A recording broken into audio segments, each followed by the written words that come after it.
วันนี้ข้าพเจ้าอยากจะสืบต่อเกี่ยวกับหัวข้อ24กองผลประมาณ1เดือนที่พวกเราได้ใช้เวลาศึกษาเกี่ยวกับหัวข้อนี้เนาะอ้อมไปวนมาเป็นระยะเวลาได้หนึ่งเนาะแล้วตอนนี้พวกเขากลับไปหาเรื่องของ24กองผลอีกครั้งหนึ่งมื้อนี้แม่นภาคที่5ของ24กองผลซึ่งเกี่ยวกันกับนักดนตรี และพระคัมภีร์สนับสนุนเกี่ยวกับหัวข้อนี้แม่นมาจากพระคำ1ข่าวขาวบทที่25ข้อ1 5ข้อ3แต่ข้าพเจ้าจะอ่านเพียงแต่ข้อ1 5ข้อ2ก่อนเนาะพระคัมภีร์1ข่าวขาวบทที่25ข้อ1 5ข้อ2กล่าวว่ากษัตริย์ดาวิดและบรรดาผู้นำของชาวเลวีได้เลือกหัวหน้าตระกูลเพื่อให้นำการนมัสการมีดังนี้อาซัป เฮมานและเยดูทูนพวกเขาประกาศถ้อยคำของพระเจ้าผสมผสานกับการบรรเลงพิณและตบแสงรายชื่อของบุคคลที่ได้ถูกคัดเลือกให้นำการนมัสการพร้อมกับหน้าที่ของแต่ละกลุ่มที่ตนสังกัดอยู่มีดังนี้ลูกชาย4คนของอาซัปมีดังนี้ซักกุเรโยเซฟเนธานิยาและอาซาเฮราพวกเขาอยู่ใต้การชี้นำของอาซัปผู้ประกาศถ้อยคำของพระเจ้าเมื่อกษัตริย์สั่งการนี่แม่นพระคำของพระเจ้าอาเมนฉะนั้นพี่น้องพวกเรากำลังกลับมาสู่หัวข้อของ24กองผลอีกครั้งหนึ่งเนาะแต่เหตุผลที่ใหญ่ที่สุดที่พวกเราควรจะเรียนรู้เกี่ยวกับ24กองผลมันแม่นหยังพี่น้องเหตุผลที่ใหญ่ที่สุดแม่นหยังเหตุผลที่สำคัญที่สุดแม่นหยังบทเรียนที่ใหญ่ที่สุดที่พวกเราสามารถเรียนรู้ได้จากบทเรียนที่เกี่ยวข้องกับ24กองผลที่พระเจ้าได้มีการสร้างตั้งขึ้นเนาะองค์สถาปนาขึ้นและเมื่อได้ก็ตามที่มีการปฏิรูปความเชื่อและความต้องการที่จะฟื้นฟูการนมัสการประชาชนอิสราเอลได้พยายามฟื้นฟู24กองผลเมื่อใดก็ตามที่พวกเขาต้องการปฏิรูปเมื่อใดก็ตามที่พวกเขาต้องการฟื้นฟูการนมัสการพวกเขาได้กลับคืนไปหา24กองผลดังนั้นพี่น้องดังนั้นพวกเราควรเข้าใจเกี่ยวกับเรื่องของ24กองผลพวกเขาควรจะพยายามเข้าใจ24กองผลที่เกี่ยวข้องกับวิธีที่พระเจ้าได้ฟื้นฟูคริสตจักรของพระองค์เนาะเพื่อว่าเมื่อเรารู้จัก24กองผลเหล่านี้และชื่อของพวกเขาว่ามีความสำคัญแบบใดพวกเขาจะสามารถเว้าได้ว่าผ่าน24กองผลที่พระเจ้าต้องการแสดงให้พวกเขาได้เห็นในการรับใช้ในคริสตจักรเนาะวิธีการรับใช้ของพวกเขากับองค์พระผู้เป็นเจ้าวิธีการนมัสการที่พวกเขาได้กระทำเพื่อพระผู้เป็นเจ้าอย่างถูกต้องแม่นพวกเขาเฮ็ดแบบใดและมันได้สามารถฟื้นฟูจิตวิญญาณและฟื้นฟูคริสตจักรแบบใดมาฮอดมื้อนี้มาฮอดปัจจุบันนี้พวกเขาได้เรียนรู้ภายใต้24กองผลและมี4ส่วนเนาะพี่น้องผู้รับใช้ในพระวิหารหรือพวกเขาสามารถเว้าว่าชาวเลวีแต่ตัวจริงแล้วทั้งหมด24กองผลสมาชิกของ24กองผลพวกเขาแม่นชาวเลวีแม่นบ่พี่น้องข้าพเจ้าคิดว่ากลุ่มทำอิฐแม่นรับใช้ในพระวิหารเนาะและกลุ่มที่2แม่นปาโลหิตกลุ่มที่3ที่พวกเราเรียนรู้กันแม่นนักดนตรีแม่นบ่พี่น้องและอาทิตย์หน้าเนาะพวกเราจะมาเรียนรู้เกี่ยวกับผู้เฝ้าประตูเนาะหรือว่าผู้ย่างประตูฉะนั้นนี้แม่น4กลุ่มที่อยู่ใน24กองผลนั้นที่สังกัดอยู่ใน24กองผลนั้นฉะนั้นเมื่อเว้าถึง24กองผลของนักดนตรีที่อยู่ใน24กองผลก่อนอื่นว่าเนาะพวกเราต้องได้ทำความเข้าใจพวกเราต้องได้คิดเกี่ยวกับคำว่านักดนตรี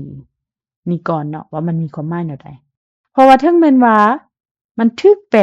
ว่าเป็นนักดนตรีในพระคัมภีร์ภาษาเกาหลีในและในปึ้มสุประวัติศาสตร์แห่งการไทยของ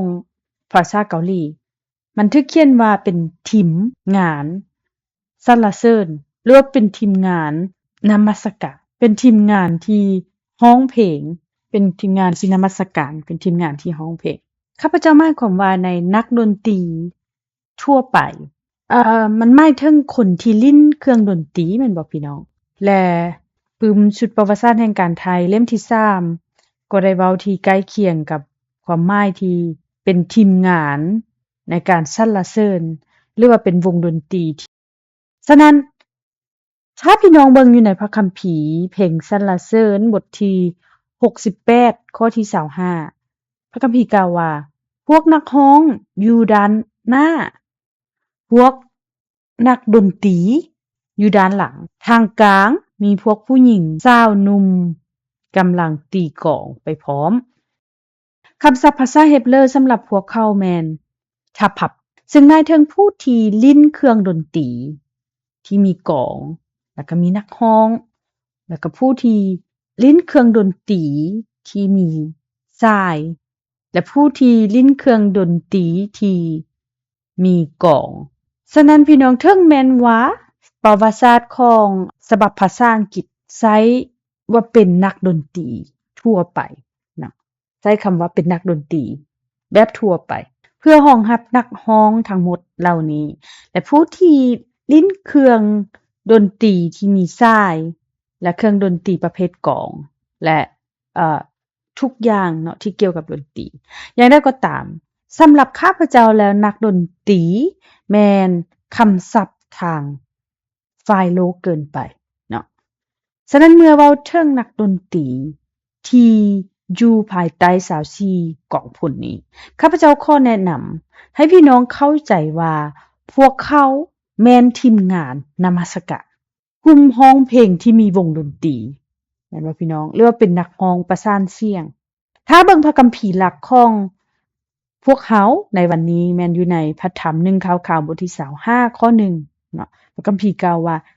ยิ่งไปกว่านั้นดาวิดและผู้บัญชาการกองทัพได้แยกลูกชายบางคนของอาซับของฮามานและของเยฮูทุนผู้ที่จะพยากรณ์ไว้สำหรับการรับใช้ด้วยพินน้อยและแซงฉะนั้นพี่น้องเฮาสามารถเห็นได้ว่าพวกเขาบ่เพียงแต่เป็นผู้ที่ร้องเพลงพวกเขาบ่ได้ลิ้นเครื่องดนตรีเท่านั้นพี่น้องแต่พวกเขายังเป็นผู้พยากรณ์เนาะเป็นนักพยากรณ์หรือว่าเป็นผู้ทำนายอีกด้วยเนาะเพื่อที่จะพยากรณ์เพื่อที่จะทำนายพวกเขาต้องได้ใช้เสียงของพวกเขาแม่นบ่พี่น้องฉะนั้นพวกเขาบ่แม่นนักดนตรีทั่วไปที่อยู่ใน24กองพลนั้นพวกเขาบ่เพียงแต่ลิ้นเครื่องดนตรีเท่านั้นพี่น้องแต่พวกเขากำลังใช้เครื่องดนตรีและยังใช้เสียงของพวกเขาในการพยากรณ์อีกด้วยนั่นเป็นเหตุผลที่ข้าพเจ้ามักเว้าว่าพวกเขาเป็นทีมนักร้องประสานเสียงหรือว่าเป็นทีมนมัสการด้วยเครื่องดนตรีเนาะและอันที่2พี่น้องพวกเราต้องเข้าใจเกี่ยวกับการพยากรณ์แม่นเนี่ยแม่นหยังเพราะว่าในพระคัมภีร์กล่าวว่าพวกเขาเหล่านี้ถูกสร้างขึ้นเป็นทีมแม่นบ่เป็นหนึ่งใน24กองพลและหน้าที่หลักของพวกเขาแม่นการพยากรณ์แม่นบ่พี่น้องการพยากรณ์มันมีความหมายแนวใดมันก็แม่นเพื่อบอกสิ่งที่จะเกิดขึ้นแม่นบ่ในอนาคตที่จะมาถึงฉะนั้นหมายความว่าทีมนมัสการนี้ควรบอกผู้คนเกี่ยวกับว่ามันจะมีหยังเกิดขึ้นแม่นบ่พี่น้องบ่แม่นว่าทีมพยากรณ์นี้จะเป็นผู้ที่ไปบอกว่ามื้ออื่นจะออกเลขหยังเนาะหรือว่ามื้ออื่นฝนจะตกหรือบ่เนาะมันบ่แม่นแบบนั้นเนาะมันบ่แม่นแบบนั้นมันหมายความว่าแนวใดพี่น้องที่ทีมงานนมัสการเหล่านี้ทีมงานที่ร้องเพลงเพื่อการ พยากรณ์มันหมายความว่าแนวใดเพราะว่านั้นแม่นเหตุผลพี่น้องและนั้นแม่นหน้าที่ที่ทีมงานนมัสการและร้องเพลงนี้ควรจะเฮ็ดนั่นบ่พี่น้องในพระคัมภีร์มีคำพยากรณ์หลายอย่างแม่นบ่ตัวอย่างว่าภัยพ้นจะชนะอำนาจของความตายและซาตานหรืออาณาจักรของพระเจ้าจะสำเร็จแม่นบ่พี่น้องคือคำเว้าเหล่านี้แม่นคำพยากรณ์ที่อยู่ในพระคัมภีร์ที่ยังบ่ทันสำเร็จแม่นบ่พี่น้องเพราะฉะนั้นการเฮ็ดซ้ำคำพยากรณ์ประเภทนี้สามารถเข้าใจได้ว่าเป็นการประกาศคำพยากรณ์ฉะนั้นหน้าที่ของทีมนมัสการนี่มันแม่นหยังมันบ่แม่นการบอกว่าจะมีฝนตกในมื้ออื่นเนาะแล้วมันก็บ่ได้แม่นบอกหลังบอกเหตุที่จะเกิดขึ้นแต่เป็นการพยากรณ์สิ่งที่บันทึกไว้ในพระคัมภีร์ที่ยังบ่ทันสำเร็จพี่น้องและมันได้ถูกเว้าผ่านทางบทเพลงซ้ำไปซ้ำมามันได้ถูกร้องเป็นบทเพลงแบบซ้ำไปซ้ำมาถึงสิ่งที่จะเกิดขึ้นที่มีเขียนไว้ในพระคัมภีร์ฉะนั้นนี้แม่นหน้าที่พี่น้องนี่แม่นหน้าที่หลักของทีมงานนมัสการนักร้องประสานเสียงในสมัยของดาวิดเนาะพวกเขาต้องเฮ็ดแบบซ้ำไปซ้ำมาและพวกเขาต้องประกาศคำพยากรณ์เหล่านี้ให้เป็นจริงขึ้นใหม่เนาะดังนั้นพวกเขาจึงเว้าว่าหน้าที่ของพวกเขาแม่นการพยากรณ์หรือทำนายหน้าที่ของพวกเขาแม่นการประกาศพระคำขององค์พระผู้เป็นเจ้าผ่านดนตรีผ่านทีมนมัสการผ่านบรรดาเครื่องดนตรีต่างๆนักดนตรีต่างๆพวกเขาสามารถเว้าได้ในสมัยของกษัตริย์ดาวิดเพื่อว่าพวกเขาเหล่านั้นจะประกาศพระคำของพระเจ้าและพระคำของพระเจ้าจะถูกประกาศคืนใหม่โดยผ่านดนตรีฉะนั้นในทางปฏิบัติเวียกงานที่ทีมงานนมัสการควรเฮ็ดมันมีหยังแดพี่น้องให้เราไปเบิ่งในพระธรรม1ข่าวบทที่16ข้อ4ท่านสามารถเว้าได้ว่ามี3คำที่อธิบายหน้าที่ของทีมงานนมัสการผ่านทางพระคัมภีร์ข้อนี้ข้าพเจ้าจะอ่านให้พี่น้องฟังเนาะใน1ข่าวบทที่16ข้อ4กล่าวว่ากษัตริย์ดาวิดได้แต่งตั้งชาวเลวีบางคนเป็นผู้นำในการนมัสการต่อหน้าหีบของพระเจ้ายาเวห์โดยร้องเพลงโมทนาขอบพระคุณและสรรเสริญพระเจ้ายาเวห์พระเจ้าแห่งชาติอิสราเอลฉะนั้นมี3เวียกงานทำอิฐแม่นการโมทนาคำในภาษาเฮบเรอที่คำศัพท์ในภาษาเฮบเรอที่ใช้แม่นโมทนาหรือว่าออกเสียงว่าจากาข้าพเจ้าแน่ใจว่าบางคนในพวกเฮาอาจจะชื่อได้ว่าจากามีความหมายแนวใดพวกเฮาได้เรียนรู้ว่ามันอยู่ไสเนาะพี่น้องคำเว้านั้นในบทที่32ข้อที่7แม่นบ่พี่น้องชื่อวันเวลาเก่าแม่นบ่นั่นแม่นชักคัดเนาะนั่นแม่นชักคัดฉะนั้นคำเดียวกันนี้มันได้ถูกใช้อยู่ในที่นี้เพื่ออธิบายว่าการโมทนาสรรเสริญมันหมายความว่าแนวใดสิ่งทำอิฐที่ทีมงานสรรเสริญควรเฮ็ดคือการจื้อเนาะคือการจื้อจำเพื่อระลึกถึงผู้ใดผู้หนึ่งระลึกถึงไผพี่น้องระลึกถึงองค์พระผู้เป็นเจ้าเพื่อระลึกถึงองค์พระผู้เป็นเจ้าเนาะนั่นคือการนมัสการการเฉลิมฉลองการนมัสการหมายถึงพวกเขาระลึกถึงองค์พระผู้เป็นเจ้าและเพื่อจื้อว่าพระเจ้าแม่นไผพระเจ้าอยู่ไสและพระเจ้าของพวกเขาเป็นพระเจ้าแบบใดเนาะเพื่อจื้อจำและระลึกถึงพระองค์นั่นคือการเฉลิมฉลองนั่นคือการสรรเสริญองค์พระผู้เป็นเจ้าและอันที่2เนาะพี่น้องคือคิดคำศัพท์ในภาษาเฮบเรอสำหรับคำว่าคิดแม่นออกเสียงว่ายาดาข้าพเจ้าแน่ใจว่าบางคนในพวกเฮาอาจจะชื่อได้ว่ายาดาหมายความว่าแนวใดแม่นบ่พี่น้องยาดาหมายถึงมือแม่นบ่เนาะยาดาหมายถึงมือฉะนั้นมันมีความหมายของการทิ่มด้วยมือเจ้าทิ่มสิ่งของแต่ถ้าเจ้าทิ่ ทิ่มอันใดอันหนึ่งของเจ้าทิ่มหมายถึงการให้แม่นบ่เจ้าสามารถทิ่มอย่างใดแด่พี่น้องโดยการทิ่มเจ้าสามารถให้บางสิ่งบางอย่างแม่นบ่ฉะนั้นมันมีความหมายของการให้สิ่งของแม่นบ่ให้สิ่งของและเมื่อเจ้ายกมือขึ้นเจ้ากำลังนมัสการเจ้ากำลังรับใช้เช่นกันฉะนั้นมันมีความหมายของการนมัสการในระหว่างการสรรเสริญในระหว่างการสรรเสริญหรือทีมงานนมัสการฉะนั้นในระหว่างการนมัสการหรือว่าทีมงานนมัสการควรเฮ็ดก่อนอื่นหมดแม่นระลึกถึง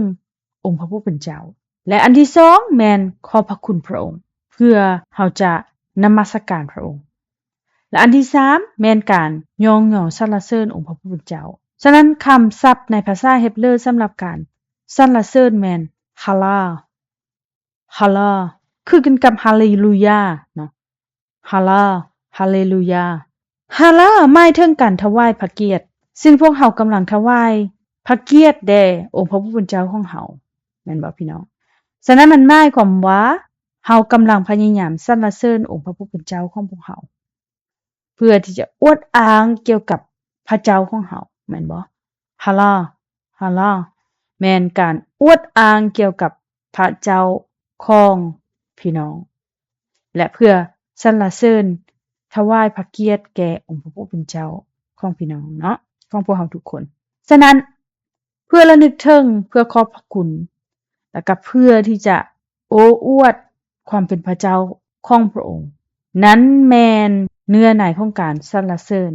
นั้นแม่นผลงานที่ทีมงานนมัสการหรือว่านักดนตรีควรเฮ็ดพี่น้องฉะนั้นในช่วงเวลาของการนมัสการเป็นเวลาของการกะเกียมสำหรับการรับใช้ข้าพเจ้าหมายความว่านั้นบ่ถูกต้องเนาะถ้าเฮาเว้าแบบนี้มันบ่ถูกต้องเพราะว่าการนมัสการบ่แม่น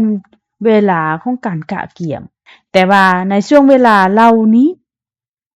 ควรจะเป็นการเน้นหนักถึงความสำคัญของเวลาของการพบปะกับองค์พระเยซูคริสต์มันควรจะเป็นความสำคัญที่ดังที่ศิญาภิบาลเจฟได้อธิบายหลายอย่างไปแล้วความสำคัญของการเข้าไปในสถานที่ศักดิ์สิทธิ์ที่สุดแม่นบ่พี่น้องฉะนั้นเวลาในการนมัสการจึงถูกอธิบายว่าเป็นเวลากะเกียมต่อมาคริสตจักรเพนกังกีของพวกเฮาได้ถูกบอกให้เอิ้นการกระทำนี้ว่าเป็นเวลาที่ถูกเอิ้นให้นมัสการถูกเอิ้นให้นมัสการพี่น้องหรือว่าถูกเอิ้นให้สรรเสริญองค์พระผู้เป็นเจ้านมัสการพระองค์การนมัสการบ่แม่นเวลาของการกะเกียมการนมัสการแม่นส่วนหนึ่งของการรับใช้มันเป็นเวลาที่พวกเขาจะเข้าไปหาพระเจ้าฉะนั้นเวลาของการนมัสการหรือพวกเขาสามารถเว้าได้ว่าหน้าที่ของทีมงานนมัสการสำคัญบ่น้อยไปกว่าผู้รับใช้ในพระวิหารบ่น้อยไปกว่าปาโลหิตให้เฮาเบิ่งที่24กองพลหรือว่ากลุ่มปาโลหิตพวกเฮาสามารถเห็นได้ว่าบ่แม่นหมวดปาโลหิตผู้ใดผู้หนึ่งหมวดใดหมวดหนึ่งกลุ่มใดกลุ่มหนึ่งจะสำคัญไปกว่าส่วนอื่นๆฉะนั้นทีมงานนมัสการผู้รับใช้ในพระวิหารปาโลหิตผู้เฝ้าประตูก็มีความสำคัญเท่าเทียมกันแม่นบ่พี่น้องมีความสำคัญเท่าเทียมกันเพื่อรับใช้องค์พระผู้เป็นเจ้าอย่างถูกต้องและชอบธรรมบ่มีไผสูงกว่าไผบ่มีไผต่ำกว่าไผในเวียกงานการรับใช้องค์พระผู้เป็นเจ้าเหล่านี้ท่านผู้รับใช้ในพระวิหารพวกเขาสามารถเว้าได้ว่าคนที่กำลังรับใช้แม่นบ่พี่น้องผู้รับใช้ในพระวิหารและบรรดาปาโลหิตก็เป็นคนที่กำลังดำเนินพิธีกรรมหรือนำพาการถวายเครื่องบูชา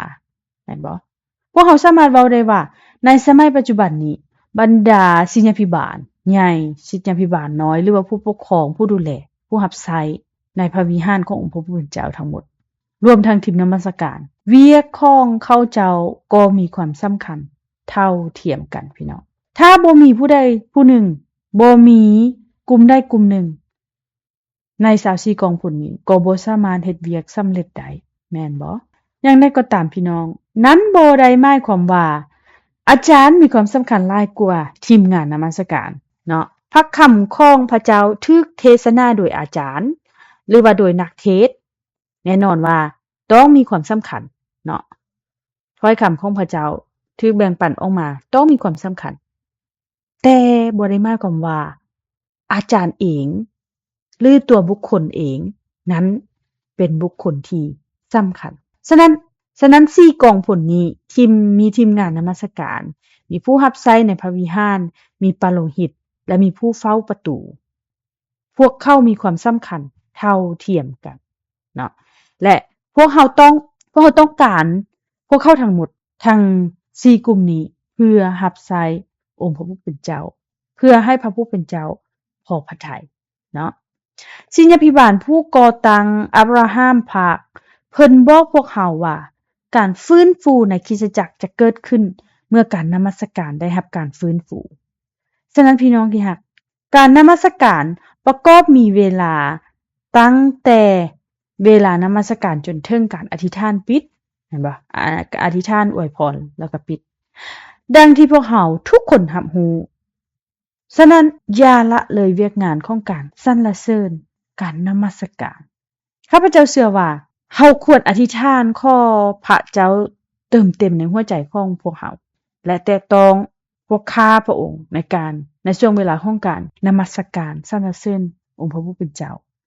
ฉะนั้นขออย่าให้เฮาคิดหรือถือว่าเวลาของการสรรเสริญนั้นสำคัญน้อยไปกว่าการรับใช้อื่นๆเนาะแต่ว่าขอให้พวกเฮาอุทิศตนเองอย่างเต็มที่ตั้งแต่ช่วงเวลาของการนมัสการจนถึงช่วงเวลาสุดท้ายของรายการเพื่อว่าการรับใช้ทั้งหมดอาจจะเป็นเวลาที่พวกเขาได้พบกับองค์พระผู้เป็นเจ้าสำหรับข้าพเจ้าอยากว่าถ้าหากพบว่าทีมงานนมัสการกำลังมีความยุ่งยากบางอย่างในการทำภารกิจรับใช้พระเจ้าแทนที่พวกเขาจะตำหนิพวกเขาว่าพวกเขาบ่ได้ฝึกซ้อมดนตรีเท่าที่ควรพวกเขาบ่มีการเตรียมพร้อมเท่าที่ควรจึงเกิดความผิดพลาดในการนมัสการจึงเกิดมีปัญหาเกิดขึ้นในการนมัสการแทนที่เขาจะตำหนิพวกเขาควรจะอธิษฐานเพื่อพวกเขานะพี่น้องเนาะแต่ถ้าทีมงานนมัสการพบกับปัญหาพบความยุ่งยากพวกเขาต้องช่วยพวกเขาต้องช่วยบ่แม่นพวกเขาจะไปตำหนิเขาเพราะว่าพวกเขาบ่แม่นผู้สังเกตแต่พวกเขาทุกคนเป็นทีมงานเดียวกันในฐานะเป็นหนึ่งเดียวในคริสตจักรแม่นบ่พี่น้องฉะนั้นถ้าพี่น้องเห็นว่าทีมงานนมัสการกำลังพบความยุ่งยากบางทีอาจจะร้องเพลงบ่ดังบางทีอาจจะร้องเพลงบ่ม่วนบางทีอาจจะมีปัญหาในระหว่างของการดำเนินรายการก็ขอให้พวกเขาที่จะอธิษฐานเพื่อทีมงานนมัสการเหล่านั้นขอองค์พระผู้เป็นเจ้าช่วยพวกเขาแม่นบ่ขอพระบิดาเจ้าช่วยพวกเขาเสริมกำลังพวกเขาประทานพระวิญญาณบริสุทธิ์ให้กับพวกเขาเพื่อว่าสิ่งใดก็ตามที่พวกเขาจำเป็นสิ่งใดก็ตามที่พวกเขายังขาดหายอยู่ขอพระเจ้าเติมเต็มให้พวกเขาเพื่อให้การรับใช้ของพวกเขาสำเร็จและถวายเกียรติแด่องค์พระผู้เป็นเจ้าสูงสุดพวกเขาควรเป็นทีมงานเดียวกันและอธิษฐานเพื่อกันและกันแม่นบ่พี่น้องและถ้าหากว่าเฮาบ่รู้สึกสัมผัสบ่รู้สึกอบอุ่นใจในเวลาของการนมัสการก็ให้พวกเฮาที่จะอธิษฐานเพื่อตัวเฮาเองพี่น้องเพราะว่าข้าพระเจ้าสัมผัสจิตใจพี่น้องเฮาต้องได้อธิษฐานเพื่อตัวเฮาเองขอพระเจ้าสัมผัสจิตใจของพวกเฮาขอพระเจ้าชำระพวกเฮาปลดปล่อยภาระหนักของพวกเฮาความเมื่อยล้าความยุ่งยากในชีวิตและปัญหาต่างๆที่พี่น้องแบกไว้เฮาต้องขอองค์พระผู้เป็นเจ้าที่จะประทานจิตใจแห่งการสรรเสริญให้กับพวกเฮาเพื่อว่าพวกเฮาจะสามารถจดจำเพื่อว่าพวกเฮาจะสามารถรับพระคุณของพระองค์ผ่านช่วงเวลาแห่งการนมัสการเหล่านั้นเนาะเฮาต้องได้อธิษฐานเพื่อตัวเฮาเองด้วยเช่นเดียวกันพี่น้องข้าพเจ้าแน่ใจว่าภายใน คริสตจักรพันธสัญญาของพระผู้เป็นเจ้านี้บ่มีไผที่ถือว่าเวลาแห่งการนมัสการสำคัญน้อยไปกว่าช่วงเวลาในการรับใช้อื่นๆเนาะแต่ว่าข้าพเจ้าเพียงแต่เรียกร้องให้พี่น้องเป็นทีมงานเดียวกันพวกเราจะเป็นหนึ่งเดียวกันช่วยเหลือซึ่งกันและกันอธิษฐานเพื่อกันและกันแม่นบ่พี่น้องขอให้พวกเราอธิษฐานเพื่อกันและกันตั้งแต่อ่ารายการตั้งแต่การเริ่มต้นรายการจนถึงรายการสุดท้ายเพื่อให้การนมัสการพระเจ้าเป็นไปด้วยดีขอให้พวกเราทุกคนได้รับพระคุณของพระเจ้าขอให้พวกเราทุกคนเข้าใกล้ที่ประทับของพระเจ้าตลอดเวลาเนาะเพื่อว่าพวกเราจะสามารถรู้สึกและเต็มไปด้วยฤทธิ์อำนาจขององค์พระผู้เป็นเจ้าและฤทธิ์เดชของพระวิญญาณบริสุทธิ์และเมื่อพวกเราเฮ็ดเช่นนั้นเนาะพี่น้องข้าพเจ้าเชื่อว่าพระเจ้าจะนำเอาการฟื้นฟูอันยิ่งใหญ่ของพระองค์มาสู่พี่น้องและในคริสตจักรแห่งนี้อาเมนบ่อาเมนฉะนั้นต่อไปนี้แมนขอให้พวกเราโมทนาสรรเสริญองค์พระผู้เป็นเจ้าของเราขอให้พวกเรานมัสการพระองค์เมื่อเว้าถึงการนมัสการบางครั้งคนคิดว่ามันถึงเวลาของการร้องคาราโอเกะเห็นบ่ถึงเวลาที่จะโอ้อวดเนาะหรือว่าแสดงทักษะการร้องเพลงหรือว่าทักษะการเล่นดนตรีของเราแม่นบ่พี่น้องแต่ว่าพี่น้องพระคัมภีร์สอนพวกเราว่าการนมัสการสรรเสริญควรเฮ็ดต่อหน้าพระพักตร์ขององค์พระผู้เป็นเจ้าบ่แม่นเฮ็ดอยู่ต่อหน้า24กองพลก่อนกษัตริย์ดาวิดใกล้จะสิ้นพระชนม์พี่น้องพระองค์ได้มีการจัดตั้งเนาะ24กองพลแม่นบ่พี่น้องและในช่วงเวลาปกครองของกษัตริย์ดาวิดพระองค์ได้คิดถึงพระองค์ได้มีแนวความคิดเหล่านี้อยู่แล้วเมื่อเอาหีบพันธสัญญากลับคืนมาจากเรือนของโอเบตหรือว่ากลับมาจากวิหารโอเบตเพราะกษัตริย์ดาวิดเคยล้มเหลวมาแล้วแม่นบ่พี่น้องพระองค์พยายามที่จะเอามันมาอีกเป็นครั้งพระองค์พยายามเอามันมาอีกแต่พระองค์ก็ยังล้มเหลวเพราะว่าโซนเนาะได้แตะต้องมันพระองค์ก็เสียชีวิต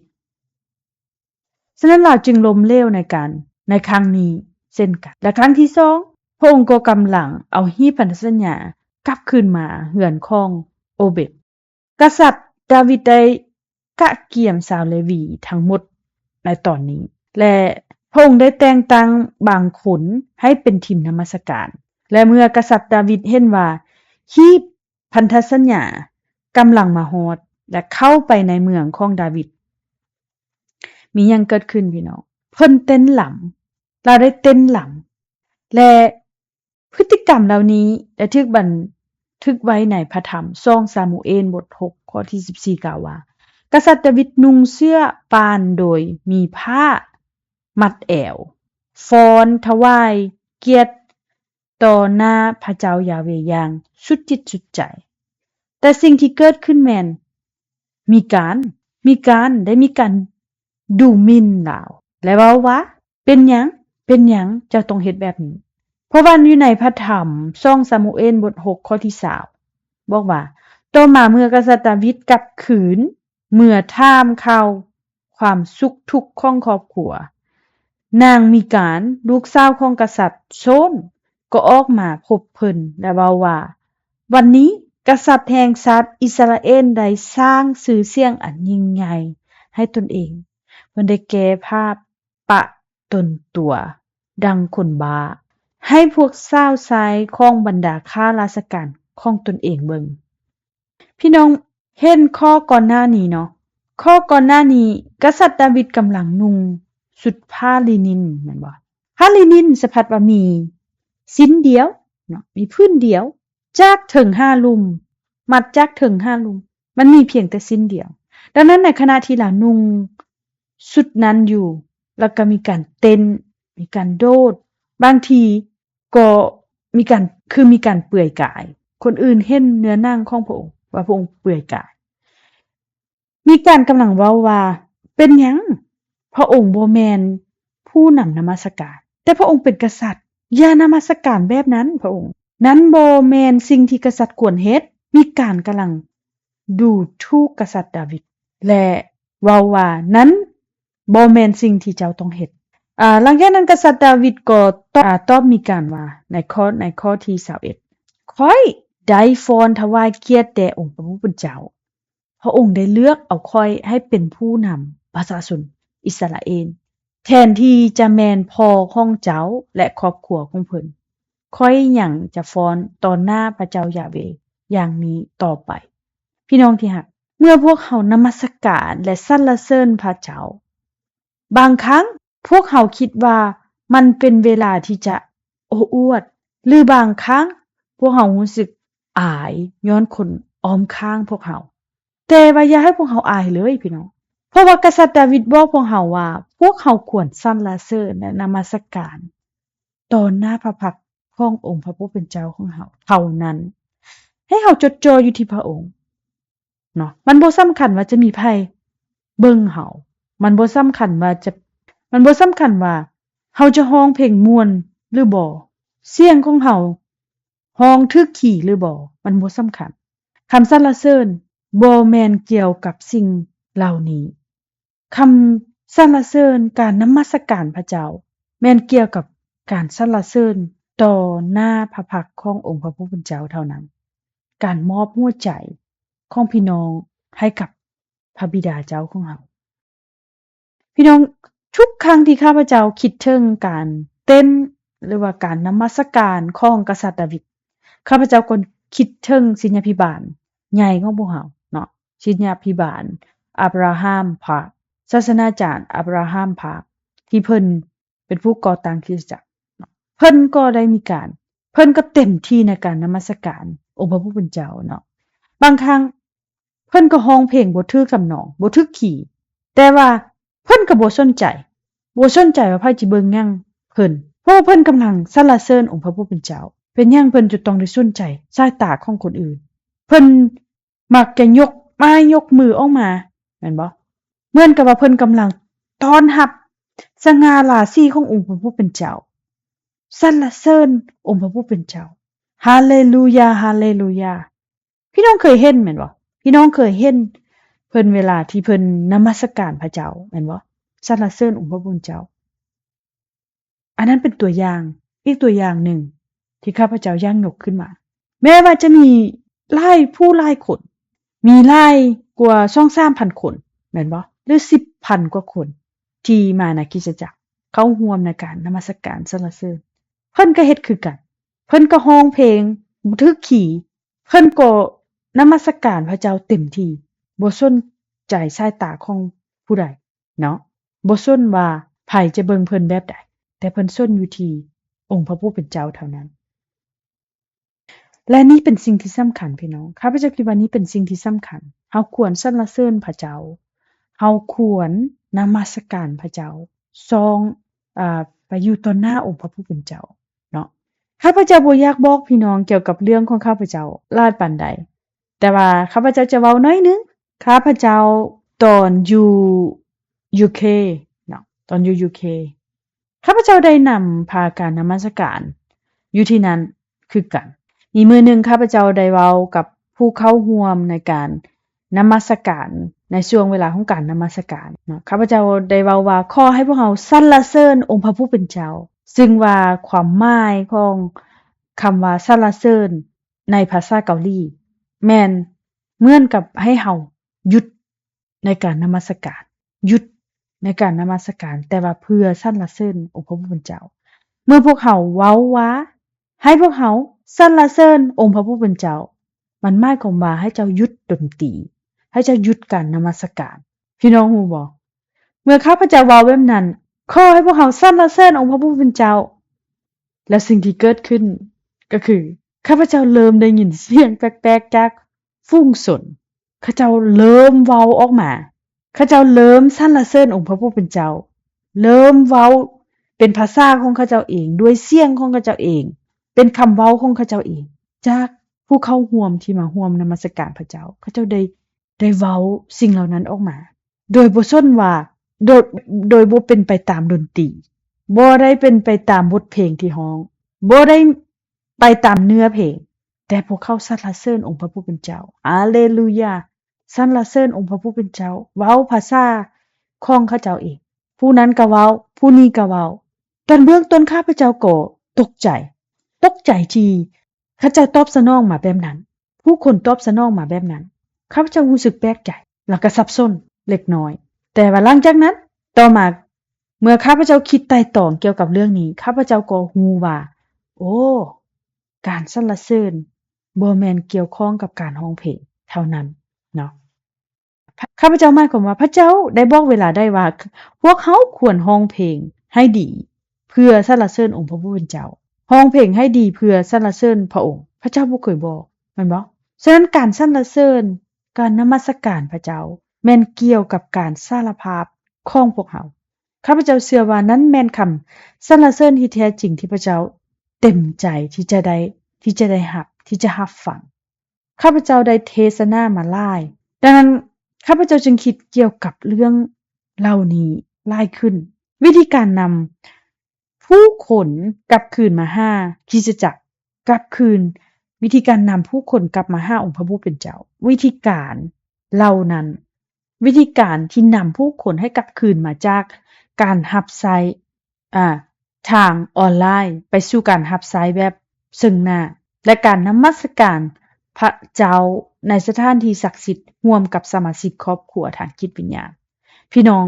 แต่พวกเขาจะเฮ็ดมันสำเร็จได้แนวใดเนาะวิธีหนึ่งแม่น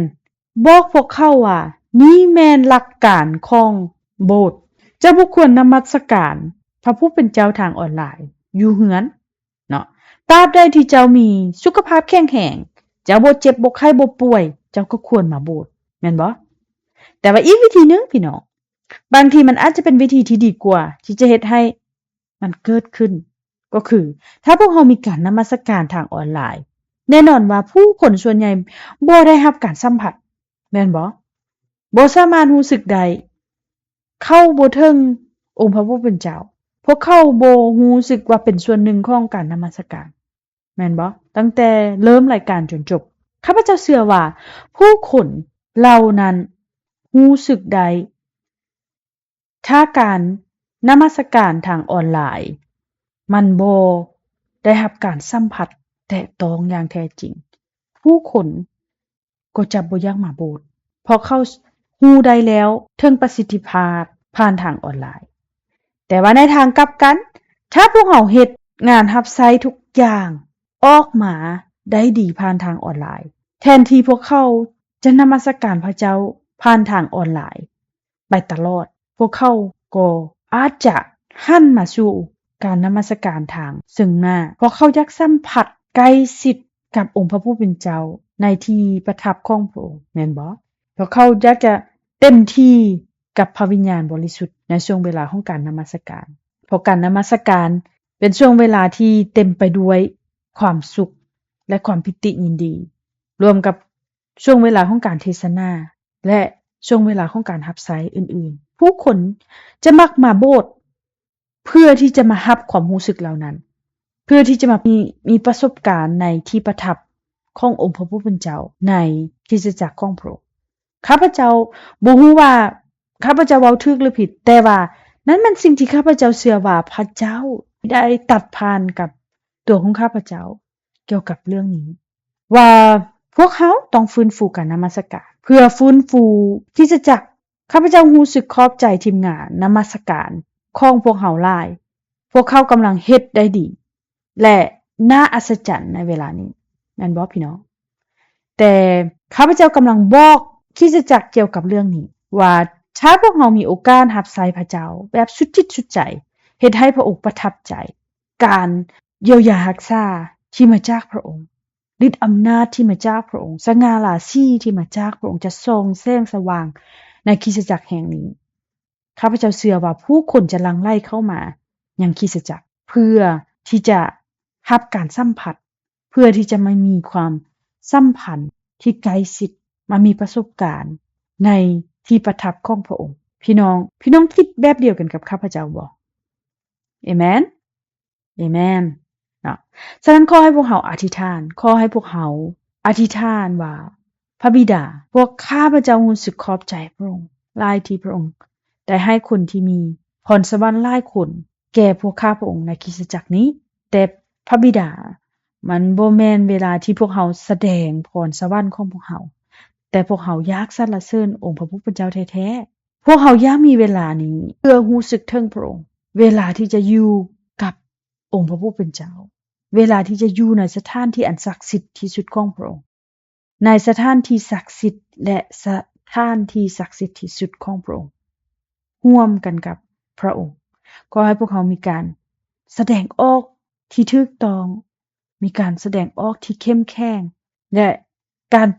ประทับอยู่ของพระองค์ในสถานที่ศักดิ์สิทธิ์นี้เพื่อให้ผู้คนมาหาพระองค์เจ้าหลายยิ่งขึ้นและพวกเขาจะบ่คิดที่จะกลับไปออนไลน์อีกแม่นบ่และพวกเขาก็จะบ่คิดที่จะบ่มาโบสถ์อีกเนาะแต่พวกเขาจะเลือกที่จะมาซองหน้าองค์พระผู้เป็นเจ้าในที่ประทับของพระองค์ฉะนั้นข้าพเจ้าหวังว่าพวกเขาทุกคนจะอธิษฐานร่วมกันแบบนี้ไปตลอดเนาะพี่น้องเนาะและสุดท้ายมาถึงช่วงเวลาของการสรุปการแบ่งปันของพวกเราในมื้อนี้การสรรเสริญพระเจ้าจะนำเอาชัยชนะของพระเจ้ามาสู่พวกเราทุกคนเนาะพี่น้องการสรรเสริญพระเจ้าจะนำเอาชัยชนะของพระเจ้ามาสู่พวกเขาดังที่ทุกคนฮู้อยู่ในพระธรรมช่องข่าวบทที่3ข้อที่12พระเจ้าพระองค์เป็นพระเจ้าของพวกข้าน้อยจงลงโทษพวกเขาเถิดสำหรับพวกข้าน้อยนั้นเฮ็ดหยังบ่ได้แล้วกับกองทัพอันใหญ่โตซึ่งกำลังมาโจมตีพวกข้าน้อยบ่ฮู้จักจะเฮ็ดอย่างใดได้แต่ขอเพิ่งพระองค์ให้ช่วยเหลือเท่านั้นนี่คือพระคำของพระเจ้าพี่น้องดังที่พี่น้องสามารถเห็นได้ในพระคำตอนนี้แม่นกษัตริย์โยชูวและชาวอัมโมนเนาะพวกเขากำลังต่อสู้กันกองทัพของอัมโมนพวกเขากำลังต่อสู้แต่นี้แม่นสิ่งที่ประชาชนขององค์พระผู้เป็นเจ้าสารภาพพวกเขาบ่ฮู้ว่าจะเฮ็ดแนวใดศัตรูมีอำนาจหลายเกินไปพวกเขาบ่ฮู้ว่าจะเฮ็ดแนวใดข้าพระองค์จะเฮ็ดแนวใดดีองค์พระผู้เป็นเจ้าแม่นบ่พระองค์จะช่วยพวกเขาบ่ในมื้อนั้นในสถานการณ์นั้นพระเจ้าได้กล่าวอย่างใดในข้อที่21 5ข้อที่22เนาะข้าพเจ้าจะอ่านให้พี่น้องฟังอยู่ในช่องข่าวบทที่3ข้อที่21 5 22บอกว่าหลังจากได้ปรึกษาหารือกับประชาชนแล้วกษัตริย์ก็ได้สั่งให้นักดนตรีนุ่งเสื้อคลุมซึ่งพวกเขาได้นุ่งในโอกาสอันศักดิ์สิทธิ์เท่านั้นและย่างนำหน้ากองทัพไปทางห้องเพลงสำหรับพระเจ้ายาเวว่าสรรเสริญพระเจ้ายาเวความฮักของพระองค์ดำรงอยู่ตลอดไปเป็นนิจเมื่อพวกเขาเริ่มต้นห้องเพลงสรรเสริญแล้วพระเจ้ายาเวก็ได้บันดาลให้ข้าศึกที่มาพุกหานนั้นแตกตื่นตกใจพี่น้องเห็นบ่ว่าในสถานการณ์ที่พวกเขาบ่ฮู้ว่าพวกเขาจะเฮ็ดแนวใดมันบ่มีทางออกแล้วพวกเขาบ่สามารถเห็นความหวังที่เป็นไปได้อยู่ในที่นั้นแต่การสรรเสริญห้องเพลงสรรเสริญองค์พระผู้เป็นเจ้าได้เปิดทางให้